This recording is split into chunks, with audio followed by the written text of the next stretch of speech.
What's up, everybody, and welcome to another episode of Team Chat Podcast, a video game show where we talk about games, the ones we love, the ones we hate, and everything in between. I'm one of your hosts, Jerrett Wilson, joined across the power of the internet once again. Sorry, everybody, we're not at the table this week, but we will be back. Don't worry, this isn't permanent. It's just Mogan had travel, and we can still. And now we know we can do this show on the road anywhere through the power of the internet. I'm joined by my co-host, Rachel Mogan. I'm blue, dabba-dee-dabba-die. If I was green, I would die. Yeah, the lighting in this room is horrible, and you're just gonna have to deal with it. This lovely. This is what happens when really pale people go to the beach. You get so sunburned, your skin turns blue. Well, you were just telling me that your mom made a blueberry pie, with blueberries picked fresh off the plant today. That's what it was. So obviously, having a little bit of reaction, you're flamingoing yourself. Yeah, that's what it is. I'm Violet Beauregarding.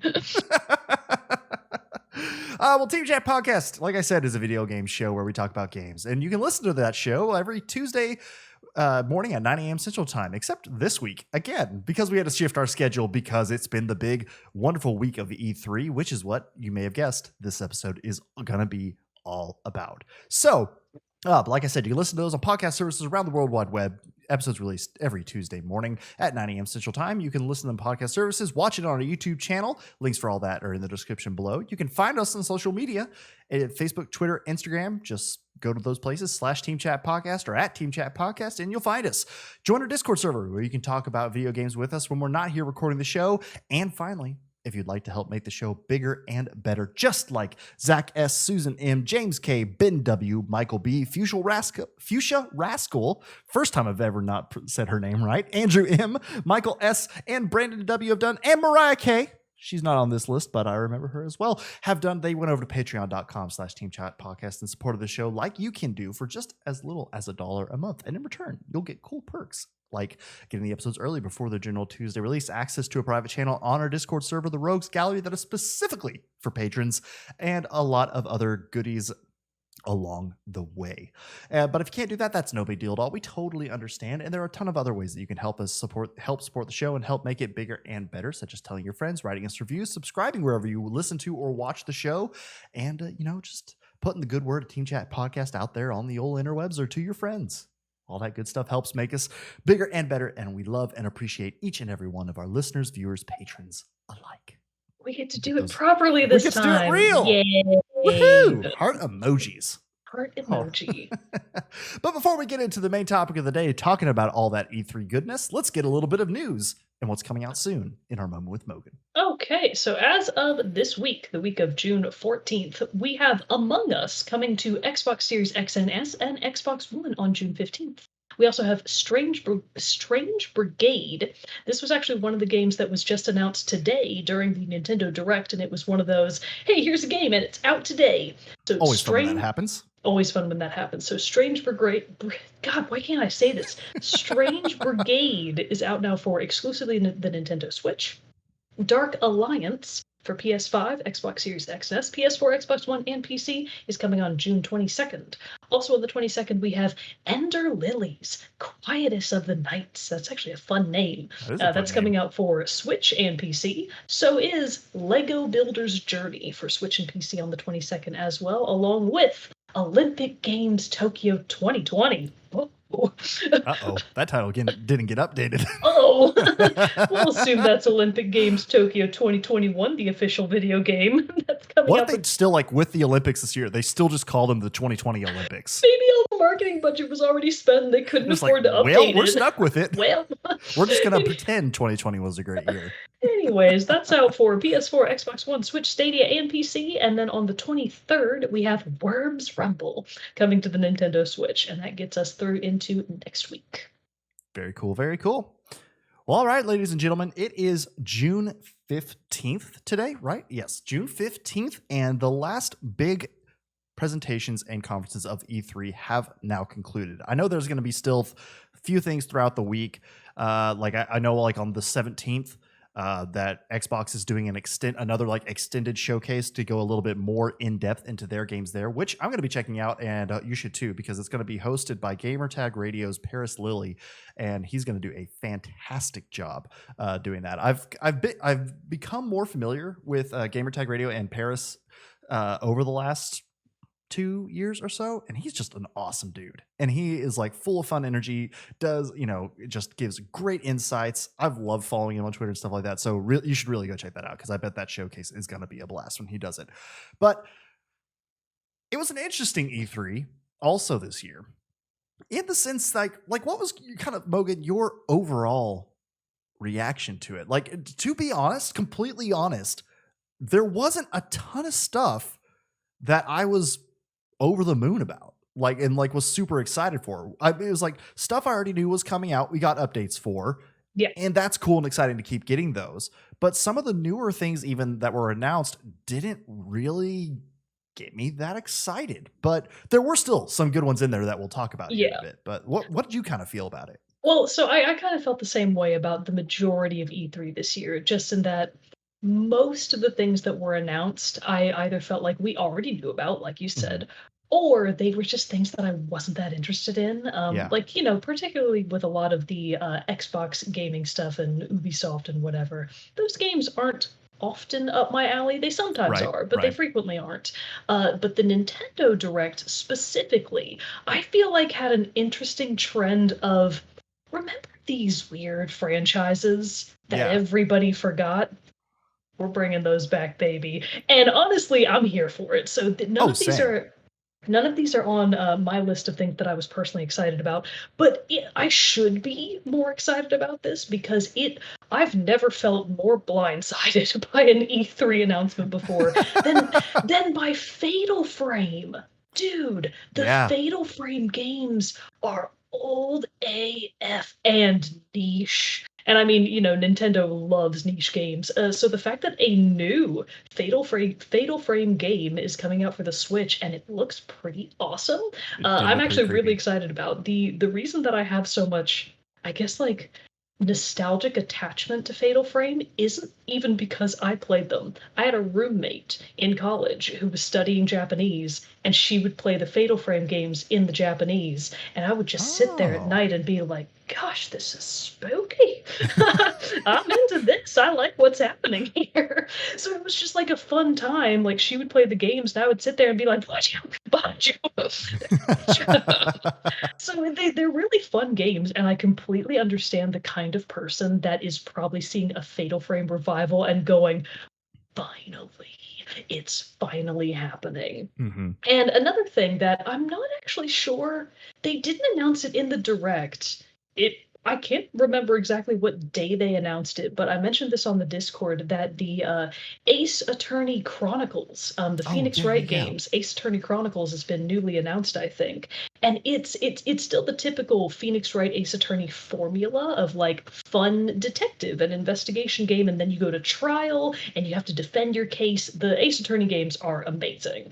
10 out of 10 would recommend, but they're also mostly for handhelds. In the past, all of these games were for the DS, so by now they are a little bit harder to get your hands on. There have been some ports, though, recently of the older series, which has brought it back to more people, but to see a brand new Ace Attorney title coming, and that it's in such an interesting new setting. It features a whole new cast of characters, but it's like the ancestors of the modern Ace Attorney cast. So it's like, well, what about Phoenix Wright's great grandfather? Was he as much of a detective? The answer is yes. So I think it looks like a really interesting game. Ace Attorney Chronicles is going to take place in late 1800s Britain and Japan, as I understand it. So it's going to be like Victorian era, but in both of those locales, which I think is such a fun cross section. That's cool. I'm actually low key, like, very excited about that game. So Fatal Frame, the Ace Attorney series, Danganronpa. People love Danganronpa, and just to see that it's getting like a whole new legacy edition for the Switch with 4 games in it, plus an extra bonus board game that used to be a mini game within Danganronpa that they made into its own game. I was all about that. I thought that was an awesome announcement. And then there are a couple of others on there that we'll talk about a little bit more later.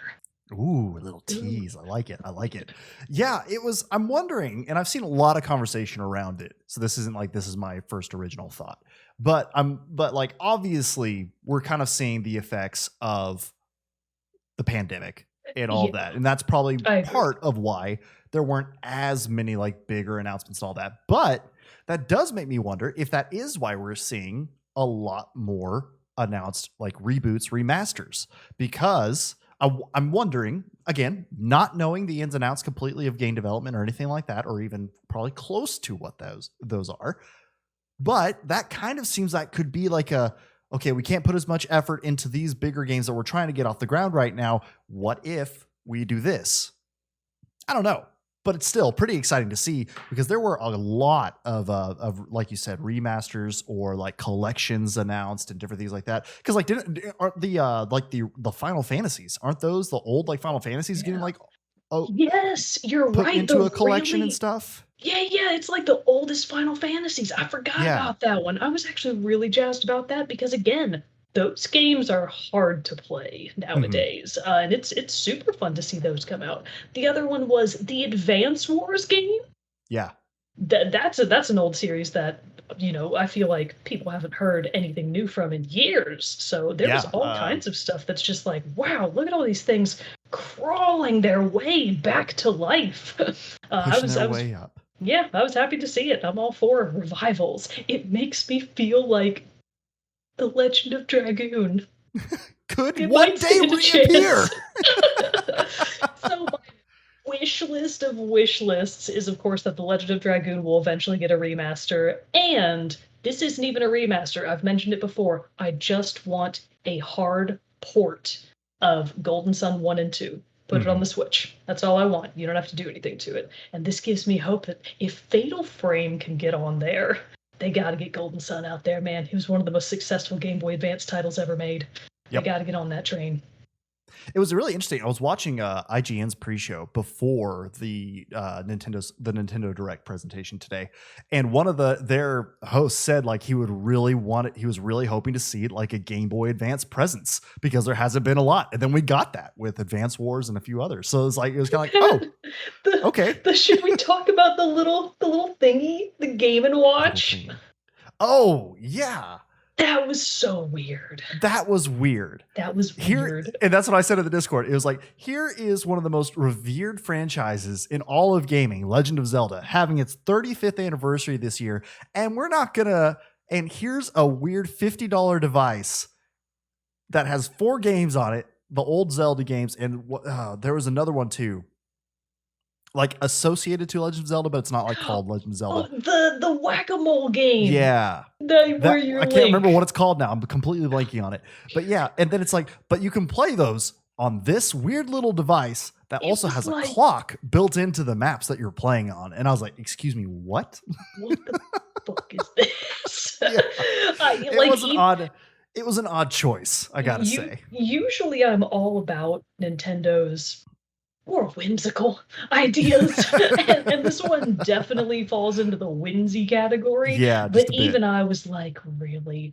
But that does kind of bring us around to two of my honorable mentions, Okay. which aren't on my list because I feel like they don't really fall into a category of this was news and or I feel like now is the time to get excited about it. And they are, of course, that just the Skyward Sword HD remake in general. I'm just excited about it, and every Yeah. time they remind me that it's coming out, I'm like, yeah, In like a month, right? yeah, it comes out next month, one step Nice. closer. So excited about Skyward Sword, and then also we did finally, and people are probably going to be mad that I'm putting this into honorable mentions, but the Breath of the Wild 2 Yeah. release. I am extreme. Take Oh, that is it back. it's Yeah, going into the list? it's going into the list. You want me to just start with it as my Go number ahead. three? Go I'm ahead. Yeah. already here. Go for All it. right, so Jared and I have both kind of picked out, our top 3 things from E3 that we're really excited about. Mine, I won't say is in chronological order because now that I'm thinking about it more, I would probably put this at number 2. So Okay. we're going to pretend this is number 2 to go along with Breath of the Wild 2. So the Nice. reason that I wasn't originally going to put it on the list is we already know it's coming. We just don't know when. Right. And Right. there's not really that much, it's not like it's at a stage where they were able to do a big gameplay demo. And the gameplay shouldn't be that much different from Breath of the Wild 1, so I'm not really expecting anything wild in the gameplay department.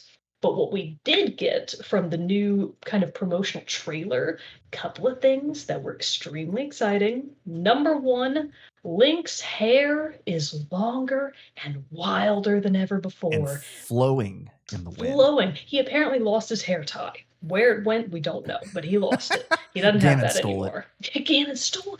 That bitch stole his hair That tie. son of a That's bitch. a new low blow for Ganon. But it does make sense because I think it's in Hyrule Warriors. Ganon has extremely long hair. So he was probably like, I need it more than you. Just be cool with this just once. So Link's hair is longer and wilder than ever, but more importantly, none of this was explained, of course. They didn't like talk about it at the time. It was just sort of a promotional trailer. But there were new types of enemies. And most importantly for me, some interesting new abilities that were just kind of briefly shown. There was one where Link appeared to be going upward through a floor, kind of like he was phasing up through it. And I was like, Yep. that's really interesting. I would like to know more about that. And then, of course, for me, the biggest thing was they are integrating floating islands, sky islands into Breath of the Wild 2. And as somebody who loved Skyward Sword, unironically, still think it's a great game, loved traveling around to all the different islands in the sky, I was jazzed to see that. So we don't know much more about the game than that. There's going to be some new enemies. There's some new terrain. There's Link's hair. Something happens to Princess Zelda. It has to. It's part of the franchise. We don't know what. She but fell it's into in a there. chasm. She She's fell into a dead. chasm. Confirmed. She's just dead. They're like, you know what? It's time. It's just time. We've been tiptoeing around this for too damn long. She's just dead. Oh, yep, okay. But anyways, so Princess Zelda is there, but something clearly happens to her, as things do happen to poor Princess Zelda. And then, more importantly, they have I'm calling this tentative. They showed at the end of the trailer that it is slated to be released in an undisclosed time period in 2022. Yep.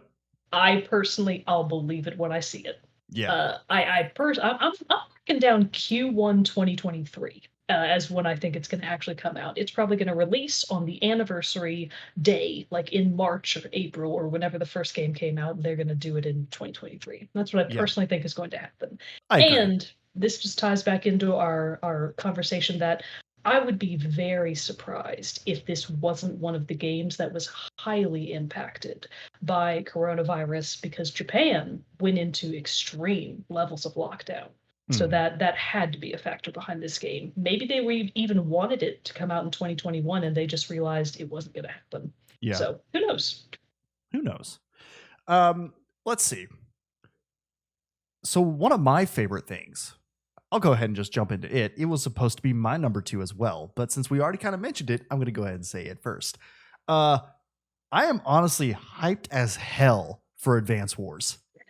I shouldn't have said anything. I knew you were excited about that game. I'm a fool. Oh no, it's fine because I played it off. Because I knew I was going to come back to it. Good poker face. But no, I am excited for this game, and I honestly have no idea why. Because I played this game on the Game Boy Advance, but I didn't own a Game Boy Advance. I played it at my buddy Spencer's house growing up. Oh my god.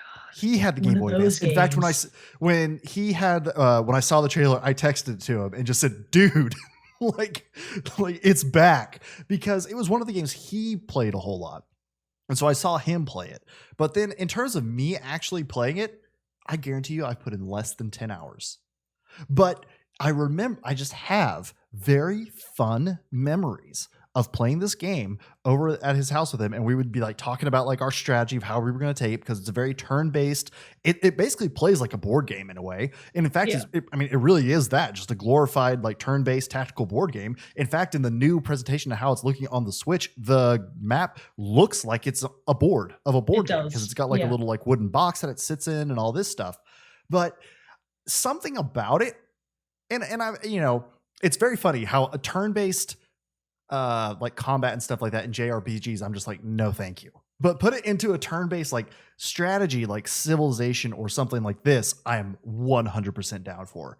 And it kind of like rings a little bit too of like Mario Rabbids, which I was excited to see that is getting a sequel as I well. actually wondered if that was going to be on your list because I remember you had really favorable things to say about that Yeah. game. Again, similar premise in the fact that it's a turn-based, combat, strategy theme like that, but just something about Advanced Wars has put its claws in me, even in those less than 10 hours that I actually physically played the game. But I just remember like the music was super fun. I loved the like almost like toy soldiery kind of like feel to the game too. Yeah. Do you remember those old games?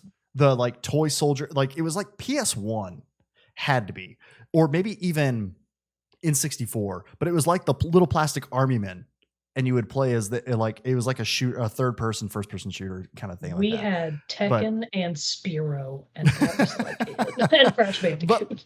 but like something about it like that just kind of like stuck in me and still has for all these years, because I was watching part of the Nintendo Treehouse talking about it too, and they said like it's been like 20 years since the game was out, and something about it has absolutely just put its claws in, sunk its hooks in me. Maybe 15 years. I can't remember. It's Anyway, been a long but time. it's been a long time since the Game Boy Advance. And so it's just like, it was just kind of one of those things I had lost. I just assumed it was lost to time.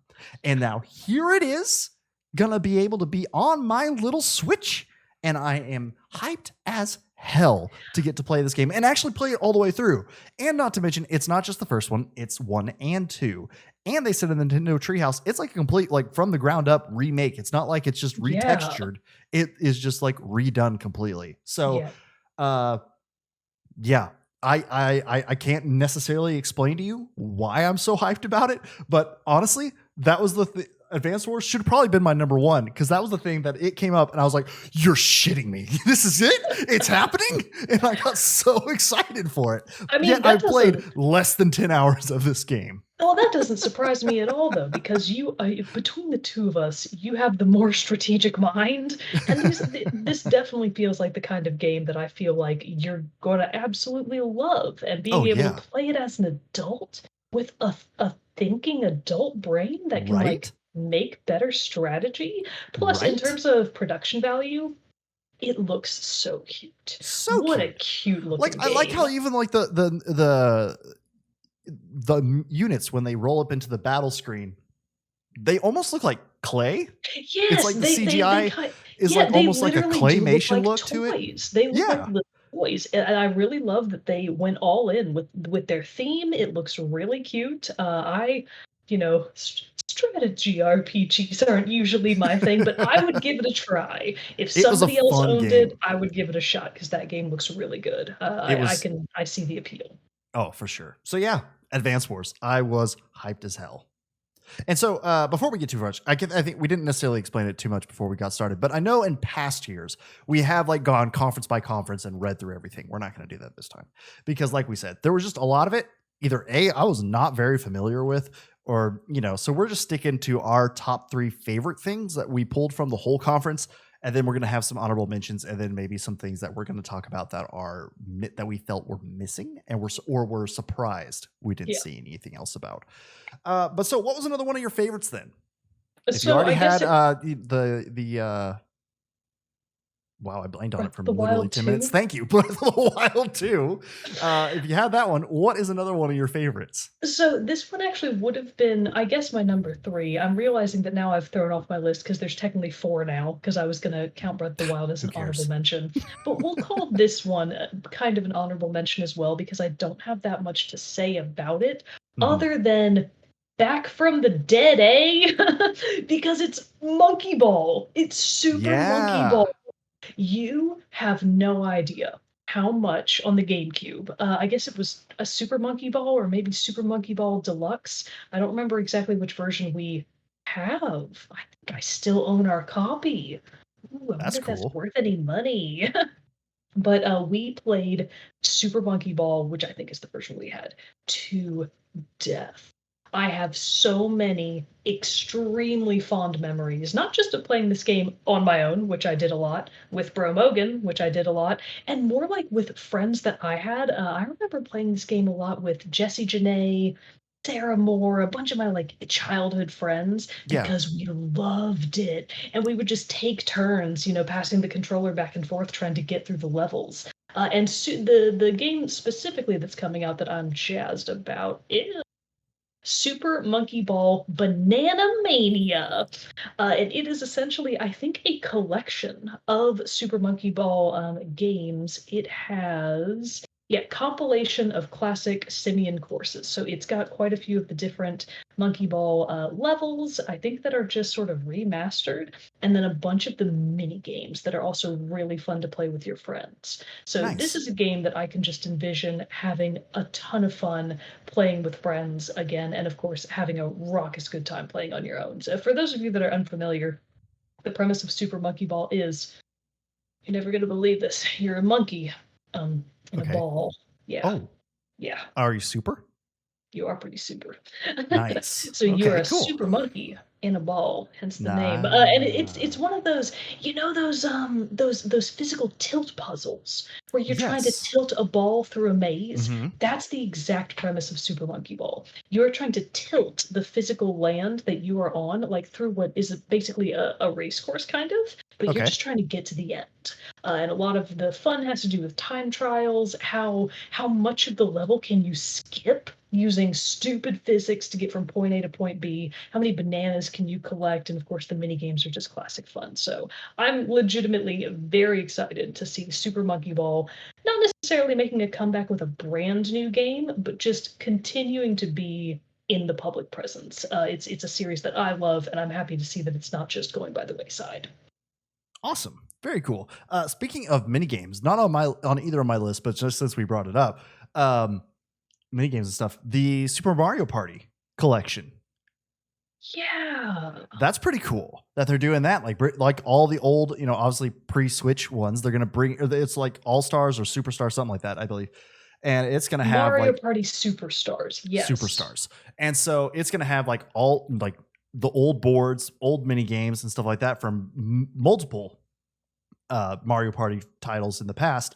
And unlike the Switch Mario Party, it's going to come with online play already ready to go. Man, So that they I told Sam about that one. I was like, hey, we're going to get more Mario Party, new boards, new mini games. It's going to be great, and get You know that what I'm sweet, probably sweet gonna online do? play.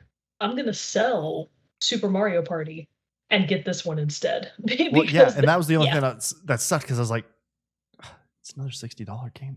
Come yeah, on now. Why couldn't it have been like an expansion? yeah. God, that You would have been know, nice. So on the or one even hand, like where you love to see it. you could have like Yeah, bought the boards or mini games separately as like little extra packs or add-ons. Like, yeah. why do I gotta pay $60 again? Oh, speaking of which, this wasn't, they didn't really focus on this in the trailer, but that was actually something that I really liked about the Danganronpa series. Mhm. There were like four games in the series being released on the Switch, and Right. they specifically said that you can either buy the collection or you can buy them individually on the Nintendo Oh. eShop. And I was like, that's a great choice. Oh I yeah. love that you can do that. And I wish that more of these sort of compilation type games would give you that option. I think that's a wonderful shift in the model.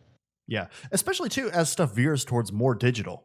Yeah, yeah, Like it makes sense if you're releasing it all on a disc. But like if it's digital, like yeah, that'd be awesome if you could just like pick and choose which ones you wanted. or here's my idea, Nintendo. You ready for Okay. this? All right, get So ready. Listen you up. you know how the cartridges are about this big.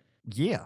I would like it if they made like one little cartridge, but then if you press on it in just the right way, Mhm. it for Danganronpa specifically, it actually breaks apart into four tinier cartridges, and Oh. that's how you play the individual games if you don't want to play the collection. That sounds like a great way to lose a game. Yeah, pretty much. In fact, it sounds like the Game and Watch that we were just panning on over on the side. Yeah, So pretty much it does. maybe don't listen to me, Nintendo, but I feel like there's something there. There's a lot of good ideas. Maybe just this one. Skip. Just go over that one. Let's see. So one of the other things that I was super excited about, honestly, for a lot of the same reasons of Advance Wars. It's an old franchise seeing the light of day again, and it's another strategy. Mogan, it's Age of Empires 4. I Not knew the it was coming. turn-based. It's real-time strategy this time. Real time But strat. It's the first Age of Empires since Age of Empires 3, obviously, since it's the next numerical order in the titles. But Age of Empires 3 was released in 2005. It has been a minute since we've had an Age of Empires game. Almost 20 years. Almost 20 years. And the thing about Age of Empires is just, I'm a fan of civilization. I'm a fan of history. So of course, this falls right into my wheelhouse. And since Age of Empires 3 dealt with the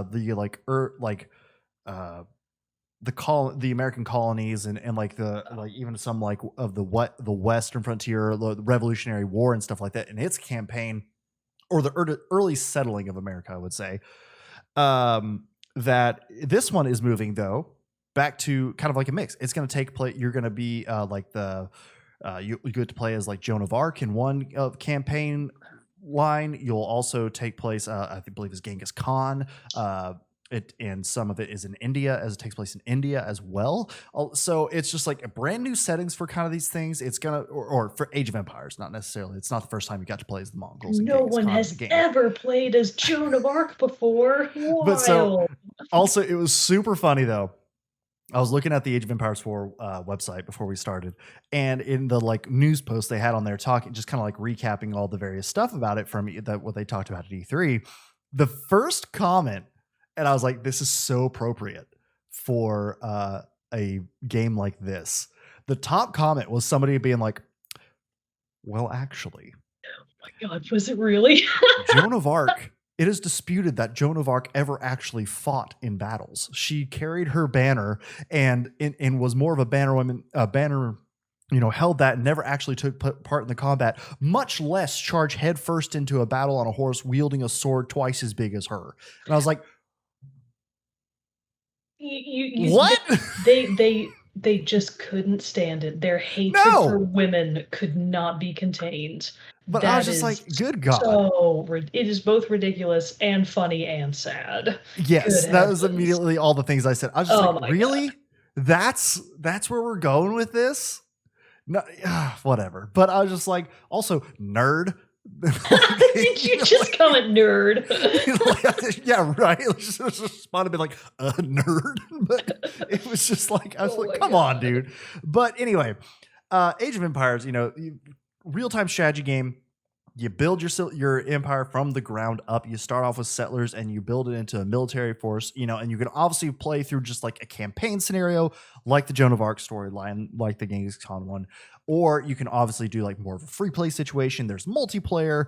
And obviously too, now that it's 15 years later, it's got some impressive as hell graphics too. And it looks really clean. Like I was even seeing some stuff of like, a wall being knocked down by trebuchet or catapults and all this. And just how the mechanics of the destruction of the walls looked. And it just looks so good. Plus too, one of the really cool things about Age of Empires is it's kind of like always kept the same main theme throughout, and the trailer used that theme, and you're just like, it's just again a huge kick in nostalgia. And honestly, that's what was doing it for me this E3, were these kind of, and it's gonna play into my number one thing that I'm excited for too, is this like bits of nostalgia that we just got spoonfuls of, like this one. Just like every conference was like, here's something like, here's this from your past. Here's this from your past. Here's this from your past. Enjoy, everyone. And so it's just, stuff like that.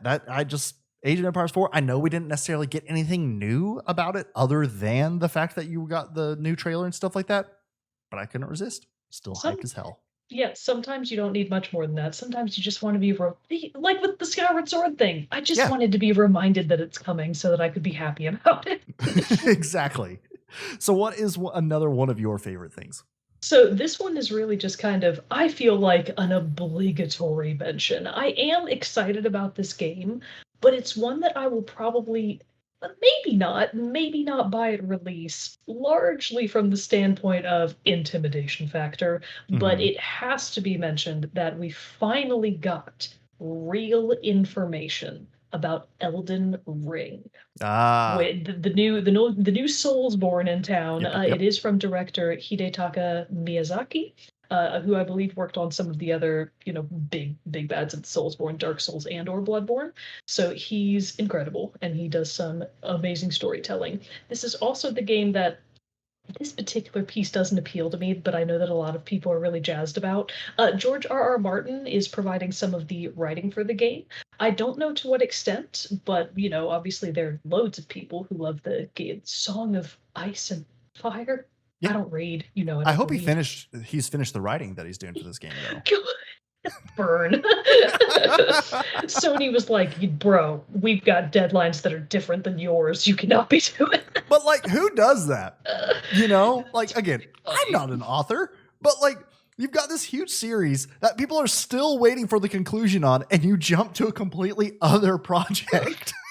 You know what? All I can hope is that maybe this provided a fun, creative outlet, a mental break from his long-running series, and that maybe this is like the refresher, like the juice that he needs to go back to the Game of Thrones books. But the point is, Elden Ring. So one of the main reasons that I don't go back to the Dark Souls games, Bloodborne a little bit more so, but the Dark Souls games don't appeal to me as much as Bloodborne did, for example, because they are frankly they're not pretty. they're not shiny and pretty. Which is understandable. That's not what they're going for. Their whole jam is like, no, it's in the name. It's called Dark Souls. We're not gonna make it pretty for you. But Elden Ring looks pretty. It's a beautiful looking game. Pretty. It is grotesquely pretty, but even just the environments. I was really struck by a lot of the environments that they were showing in the game. And most importantly of all, everyone agrees, horse. There's a horse. It's a horse goat. Is it a horse or is it a goat? It We'll looks more like call a goat. It looks like a hoot. Should we call it a hort? A hote? A herote? Gorse. Anyways, A whatever. gorse. You get a creature that you can ride around on, which in terms of making what we can, the worlds of Dark Souls and Bloodborne were already quite big. Mhm. So we can imagine that Elden Ring will probably be even bigger, and you're going to need to, get from point A to point B in a more efficient fashion. So having a fun little horse goat friend to ride around on, that's just good fun. And we also got, again, an actual release date. So unlike with Breath of the Wild 2, the release date is currently slated for January 21st of 2022. Q1 2022. So hopefully that means that even if it does get a delay, maybe the delay is only through winter. So we'll see what happens there, but I am really excited to see what this game winds up being. I think it has a lot of potential, and I know that many people are super psyched about it. This is also one of those games that I feel like is going to make good use of next gen graphics. I feel like it's going to, like, the superior experience is going to be on next gen consoles. And too, probably because it does look like it's going to be a fairly graphic intensive game. Lots of different assets, so I'm sure that SSD is going to come in clutch with the load times. We can't be having no laggy Blight Town again. We don't need that. Get that 60 FPS hopefully on there too. It looks great. It looked like, I love the design of like some of the creatures and monsters and whatever that you fight. Just the overall look of the world and game is really awesome. Excellent. I can already tell you that game would put me into a rage of none other. So I bet my experience with it is going to be through watching other people play it, because I was just like, that is awesome, but definitely not for this guy. So legitimately, that is also something that I'm looking forward to. Sometimes a game comes out and you're like, like with Fatal Frame, I know this isn't for me, but I will greatly enjoy watching somebody else who, like, this is their jam. I want to watch somebody who loves this type of game play this game, for sure. Yeah. I'm gonna get all caught up in the memes that are sure to come off of it. The new praise the Suns and whatever, what have you. But praise can you name it Black Phillip? That's what I want to know. If you can name your very specific name for the goat. Oh, it's from the movie The Witch. Oh my God. That was such a good joke, Jerrett. And it just fell flat. And you wasted it on me. That was a good joke. Damn. Well, Hopefully somebody else out there got it. yeah. I'm counting on you, dear I bet listeners. Brandon did. Brandon Yeah, probably got it. He was that's probably like, true. aha! Probably reading Astute observation, sir. reading his copy of Sensible Chuckle magazine.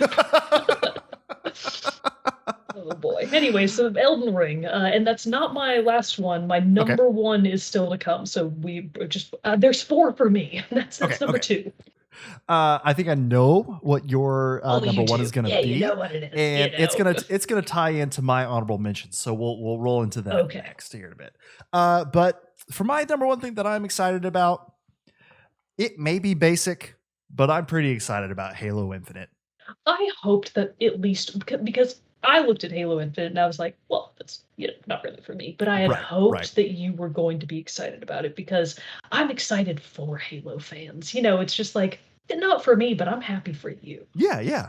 I mean, we got another little like trailer for it, a little bit more information on what's going on, kind of the main, the main drive or the main initial mystery of what's going to be happening with Chief in this new version of Cortana and everything. And I will say, 343 took the feedback from the last trailer they showed.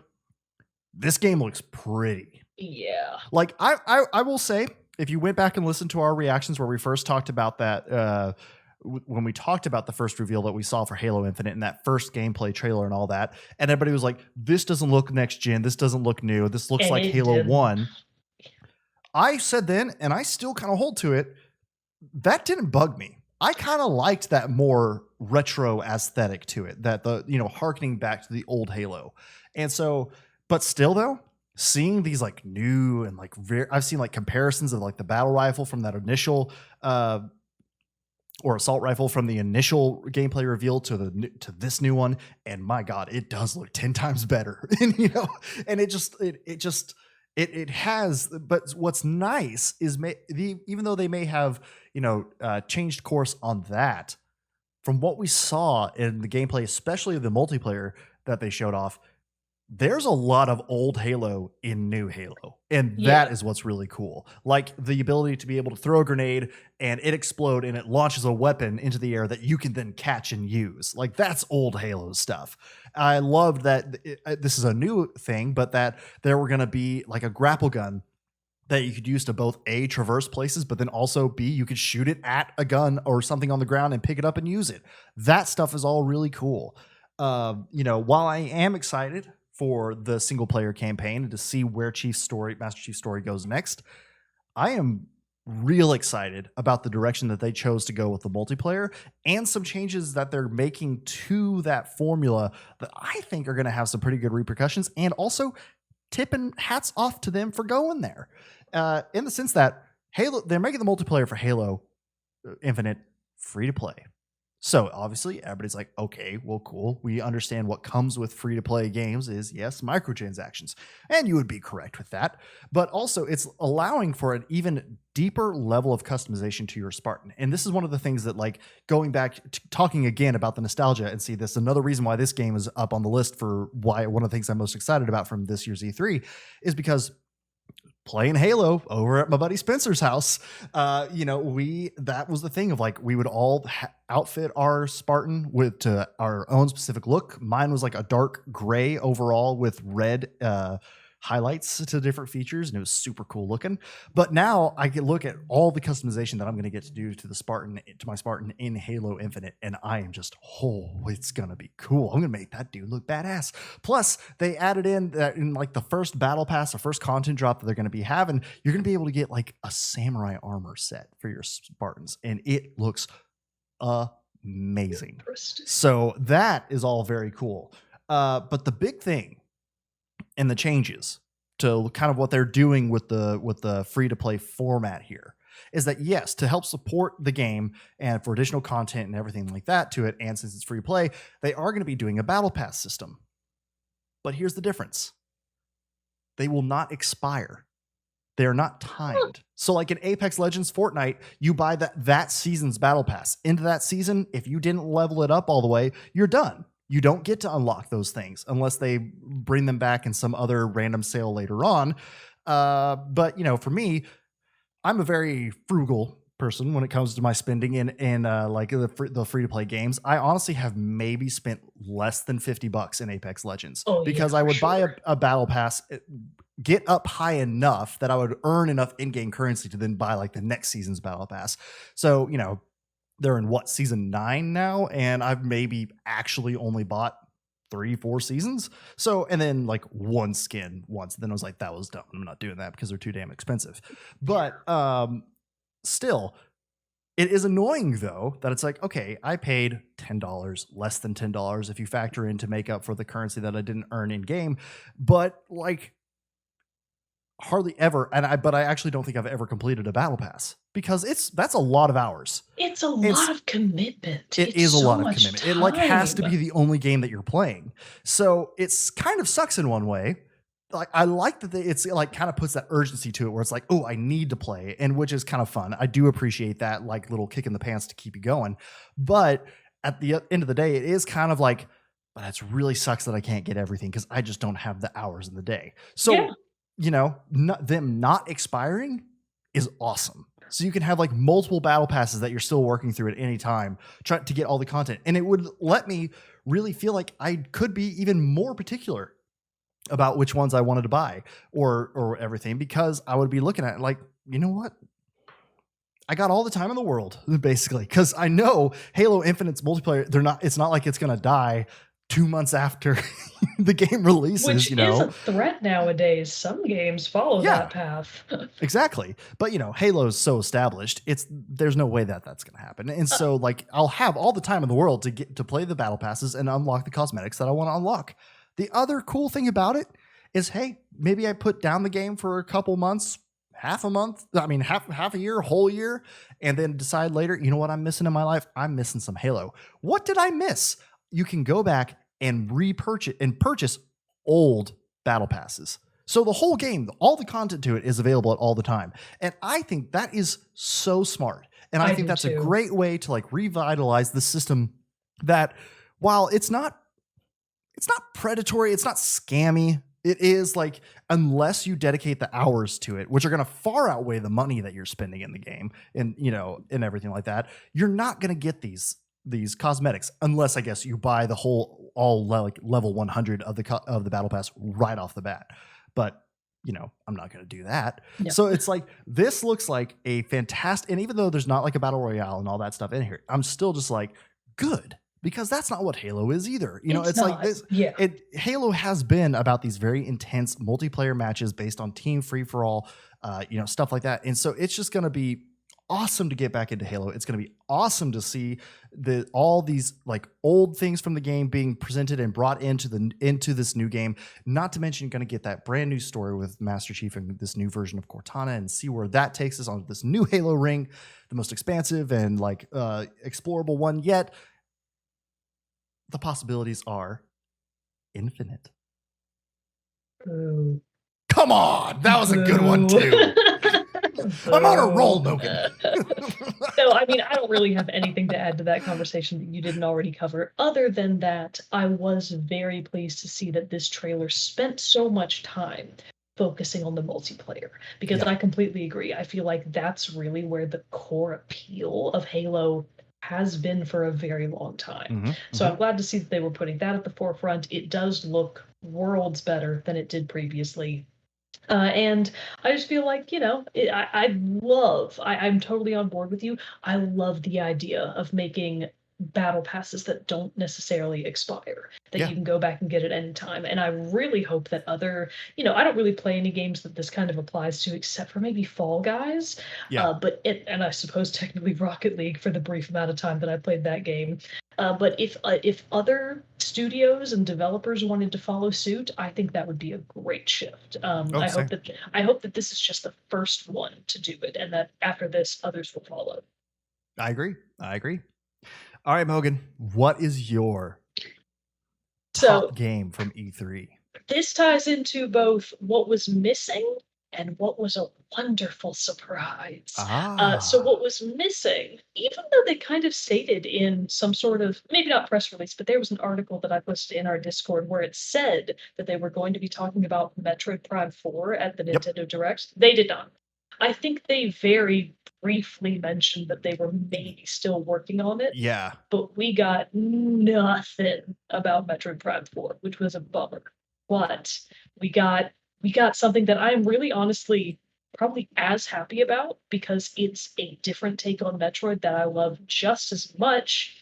Metroid Dread is coming to the Yeah. Nintendo Switch just a little bit later this year. I think it's coming out in October Hmm. 5th or something Hmm. like that. So Metroid Dread is by the same team that made the Samus Returns remake game for the Nintendo 3DS. And I reviewed Samus Returns years ago by Yeah, it's now been a while. for the DS.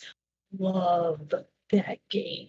It was so well made. The combat was incredible. The platforming was top tier. The environments, the graphics were great. So the Metroid Samus Returns and Metroid Dread are both the 2D side-scrolling Metroid style.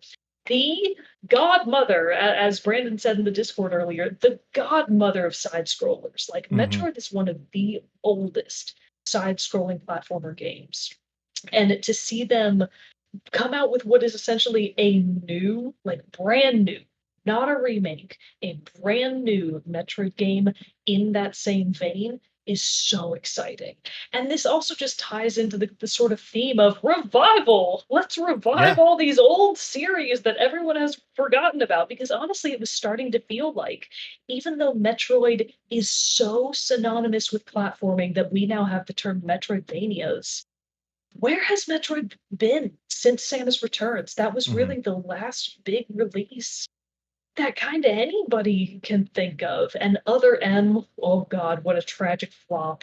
And then of course you've got the Prime trilogy remake, which is great. But then really kind of Metroid Primes 1, 2, and 3 were the big Metroid games of the past 15 years. Yeah. We haven't had a big, new, successful Metroid game in a long time that is its own new standalone. And I could not be happier to see Metroid Dread. Also, the theme. I love that it's called Metroid Dread. Like, I it's going to be know. dark and scary, and Kind there's of going to be stuff to, like, horror-esque. yeah, it's going to be. And Metroid has kind of always been like that. You've always been, exploring gutted out space colonies where you're like, oh, some bad stuff happened here. I'm gonna have to Yeah. find out what will win down here. And they showed off a lot of interesting creatures. There specifically as part of the reveal trailer, the first kind of cutscene that happens, Samus is walking through a room. She's very like on guard, and kind of above her on the ceiling, kind of crawling around, almost like a lizard, like a Hmm. chameleon, is this big creepy robot, and it spots her and she's shooting at it, fires a super missile right into its face, and it's like, that doesn't faze me. And then throughout the rest of the trailer, where they showed off some of the gameplay and some of the platforming, that same robot was seen kind of chasing her at particular points of the game. And they showed a mechanic where she sort of seemed to either freeze or go into some sort of shadow mode Hmm. when that Hmm. sort, it's like a sentinel is kind of how I gathered it behaves. It's like a security or a sentinel kind of robot or android. And when she sort of froze, it was right there scanning the area and couldn't find her. Right. So I'm thinking that these are sort of going to function like the Guardians from Skyward Sword, which love to see it. I loved those Guardian levels. Other people didn't, but I loved them. So I think that these are just going to be kind of a fun cat and mouse kind of addition to the Metroid game. And then of course there was tons of awesome gameplay, grappling galore, all kinds of ammo and missiles, Right. everything that you want to see in a Metroid game. And I'm so excited. And the fact that it comes out this year, this is the kind of game that I feel very confident probably won't be delayed. They're probably done. They're probably like, Yeah. yeah, we finished this 2 years ago. We're just waiting to release it.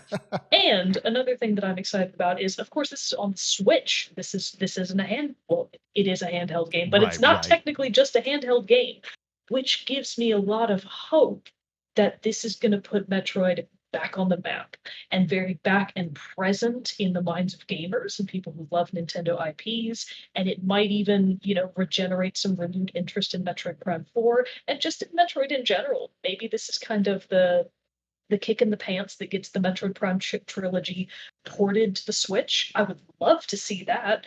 So I just have a lot of hope that this might lead to other good things later down the line for Metroid. This is a game that I'm getting on release day. I've even considered ordering the fancy collector's edition that somebody posted. I meant to like message that to you earlier and be like, hey, you gonna get this? I was like, oh, it's real good. Yeah. But like not even that. I mean, it's like it's more expensive than the base game, but like still for a Switch game, it's like for collector's editions in general, it's not that bad. It was like $90, I want to say, and it came with like a steel book, art cards, an art book, and stuff like that. So like it had some cool stuff. The thing about Dread that I do kind of want to see how it goes is, I guess this is also kind of true of Hollow Knight, is that if you play the game from A to B and you don't do all of the extras, in theory, it's a short game. It's like a 10-hour game. Samus Returns was also like that, but it was a DS title. I don't remember it being that long. I kind of hope that not Samus Dread, that Metroid Dread is by default longer. I would be very happy if it winds up being, base game 20, 25 hours. Even 15 to 20. I would happily take 15 to 20. I just hope that it's a little bit bulkier of a game so that there's just more to enjoy. That's what I hope. But there will definitely be all kinds of extras that you can find and, hidden secrets and stuff. So I personally will probably be pouring hours into Metroid Dread, and I'm so excited. I can't wait. It's easily my number one by a mile. Awesome. Breath of the Wild 2 would have been number one if it were coming out today on the Nintendo Switch. But it's coming out next year, so I'll be excited about it next year or in 2023. Something to look forward to. Okay, so Metroid Dread was also one of my honorable mentions. Metroid is a series that I have just pretty much missed out on. And so, and talking about it, like, it looked awesome. So that was exciting. And like, who doesn't love a good side-scrolling action platformer? But then, like talking about it in the Discord with you and Brandon and everything, and Brandon making the comment about it's the godmother of all and like of like platformers, and of course having the Metroidvania and all that stuff. Like, I'm excited to like see what those games are like. So I think that's like my big appeal there. I'll just run through my honorable mentions real quick. Don't want to spend a ton of time on these. We saw more of Atomic Heart. That looks bonkers. It still continues to just look bonkers with every new trailer or anything they show about that game. It just continues to look crazy. Somerville looks interesting too. I was watching the trailer for it and I was like, this looks kind of like Limbo, which made sense because it's actually created by one of the creators of Limbo at their new studio. And so it looks like it has it kind of hit me like it was like Limbo meets Last of Us or A Quiet Place. It just kind of like there's some like invasion going on. You're trying to survive as a family, and you're going through obviously what looks like a lot of different like puzzles or like it's a platformer, I guess, in a sense, but probably more of a puzzle based platformer. But it looked interesting. What do you think of Redfall? The new Arcane being developed here in Austin, which I always think is cool to see. But I do too. I'm curious about it, but I'm not like super hyped about it. Something about like the premise of it looks cool. Also, it was only a cinematic trailer, which I know that's like that tells you nothing about what the game is actually going to look or play like, but they do usually cinematic trailers still can build like a large amount of hype. And I just kind of watched it and was like, okay. I kind of get it. But also like, it's kind of the same problem that I'd like said before about like with Outriders and stuff like that. You can play it single player, you can play it co-op, but obviously it's meant to be played as a co-op game. And that's where it lost me because I do have a lot of faith in Arcane. Right. I do not have any faith in Bethesda at all. So really, the only reason I would even be willing to give this game a shot is because it has Arcane's name on it. Right. As far as the gameplay, I honestly agree in that the reason that I personally love Arcane games, specifically the Dishonored series, is that they are it's thunder in here. It's thunder and light in here. Better wrap this up before you lose power. They are Hit save. Oh God, they are specifically phenomenal single player experiences. Those Right. are games that are designed to the T. Oh God, beautifully designed to be killer single player experiences. And we're also seeing that the upcoming Deathloop is going to be kind of along those same lines. It looks Right. like it's going to be incredible as a single player game. This being kind of a, just like you said, you can play single player, but it's more designed to be a multiplayer experience. I'm skeptical. I'm not against it, but I am skeptical. And Right. I will, because it's multiplayer, because it involves Bethesda, I've got some concerns. Yeah. So Well, it's kind of like Starfield. It's like they finally showed off like a cinematic for Starfield. it's like this And I was tells kind of us like, nothing. this tells me nothing. And then I've seen it later described as Skyrim in space. And I'm like, That doesn't I'm kind of inspire out. confidence. You know what I mean? It's like Yeah. like Bethesda's RPGs. Like I know people love Fallout They and can be amazing. and stuff like that, but like I just their RPGs have just never clicked for me. So for that reason alone, with people already being like it's Skyrim in space, I'm like, okay, I'm out. Yeah, like peace out. Sorry. Bye. Not for me. And I'm not even really ragging on Skyrim that much when I say this. I'm Same. specifically referencing Bethesda's newer releases Mhm. that were profoundly broken. Fallout Just 76. broken games. And Bethesda games have never been free of bugs. That's not real. They're full of bugs. Right. Skyrim Horse is a legend for a reason. But that can only remain entertaining for so long. And as we've just recently seen today, Cyberpunk 2077 is just now finally being let back on the PlayStation Store. Right. Sony finally said, fine. But it's not because they fixed it. They must have just fixed it enough. Yeah. Just enough to let it back onto the PlayStation Store, because the disclaimer on the game in the store is still going to expressly say users may experience, issues playing the game. And I feel like they have had too many of those. There have just already been too many of those for Bethesda. I don't want to see another one. This game had better come out, and it had better be damn near perfect. Yeah. That's what I want to see from this. And if it is, I'll give it a shot. I'll try to support them with my dollars, because who doesn't like to see a nice finished game? And because I like arcade. But if I hear 2 weeks after it releases that it's a broken disaster, I'm not playing this game. Right. I get it. So what were some of your other honorable mentions? I didn't actually really have that many that we didn't already talk about. Really, the Ace Attorney games, Danganronpa. Actually, Shin Megami Tensei looked interesting. Mm-hmm. That's a long-running series that I've never played. This one on the Switch looks like, oh, okay, I'm kind of interested in that. Mm-hmm. So I would have to see a little bit more of it. I hope it gets a demo. If Shin Megami Tensei gets a demo, I'll definitely play that and see how I like it. So I'm excited about that. But really, my notable mention is just the absence, the space of an elephant that should have been in the room but wasn't. No Hollow Knight Silk Song. So I feel like I was very sad for you for that, because I know how excited you are for that game. But I feel like I saw like a month ago, or something, maybe a little longer than that. But like they said, like it wasn't going to be here, or don't expect it. I'm sure, but But like because it's you were Nintendo, still hoping for the bamboozle. Exactly, you're hoping for the Nintendo bamboozle because they do it all the time. So you're like, yeah.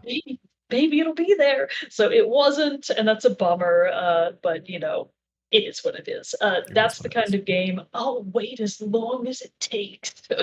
So Team Cherry, take your time. I'm sad that it wasn't here right now, but I'll wait. I still have faith. Waiting with open arms. Waiting with open embrace arms. it with all your heart. As far as what was missing, or what I was surprised we didn't hear anything about, I would have been shocked if this had been another E3 that we didn't hear at least Metroid Prime 4 mentioned at least at one point. Yeah. Again, watching the IGN pre-show before, they mentioned like they were kind of saying like, hey, maybe we'll hear something about Bayonetta 3, and they said the last time we heard about that game was in 2017. It's been 4 years. Yeah, that's a while. Yikes. The other game, fairly similar, and might have even been the same year of E3, that I was like again surprised we heard nothing about, Beyond Good and Evil 2. Oh my god, yeah. Not Where's gonna that? lie, What's part of me legitimately thought that game had kind of already come out and it just no, wasn't that great, so nobody talked about it. That game's still not out. still not out, and haven't heard a Wow. peep in years. Ooh, that can't be good. So I was kind of surprised about that too. Yeah, that is But surprising. as far as that, other than that, I don't really know. You know, it's odd still, like not having Sony there and having like a Sony adjacent, because that was kind of the thing too that I was thinking about. A lot of my excitement, like my big excitement there is still Horizon Forbidden West. Yeah. You know, and so it's like hoping for my own selfish reasons that yes, it comes out this year. Obviously, understanding completely if it gets pushed into 2022. Already knew God of War Ragnarok's not coming out this year. So it's like the big hitters from Sony, I was already kind of like, we're not getting, but it's still kind of weird to have E3 and then not hear any kind of news about their stuff. Yeah. So maybe we'll get another state of play for them later on, in the middle of the summer or something like that. But still, there was a lot of stuff, a lot of really cool things were mentioned, and a lot of cool games were still shown off. Obviously, we mentioned several of the things that we're very excited about. But of course, we would love to hear what you, our dear listener, viewer, are most excited about from E3 2021. Let us know. Write us an email at teamchatpodcast@gmail.com. Comment below. Send us a message on your favorite social media. Talk to us about it on the Discord. I'm sure we'll be having lots and lots of E3 discussions over the next coming weeks still as we break down and become more familiar again with things that were released, rewatch trailers of our favorite things and all that jazz. And so we, of course, would love to hear your thoughts and reactions to E3 2021. But unless you had any other thoughts, Mogan, I think that's pretty much it. My last final, I wasn't expecting it, but also it would have been nice if it had risen from the grave. Pikmin. Oh, If yeah. freaking Super Monkey Ball can come back, so can Pikmin, Nintendo. I'm sure it will at some Pikmin point. 4! I'm sure it will. I hope it will. So fingers crossed for 5 years from now. Maybe it will be like a midsummer direct or like fall direct, and they'll be like, hey, guess what? Pikmin 4 releasing November 23rd. I don't know. Get it Black Friday, or it's coming out today. But whatever. One can All right. hope. One can dream. We'll just have to dream. Exactly. Yep. Have to just dream. Well, with that, everybody, that concludes this episode of Team Chat Podcast. Thanks for hanging out with us today and listening to our thoughts on E3, and we will see you all next time. Until then, I'm one of your hosts, Jerrett Wilson, joined across the power of the internet by my co-host, Rachel Mogan. Peace out. We'll see you all next time.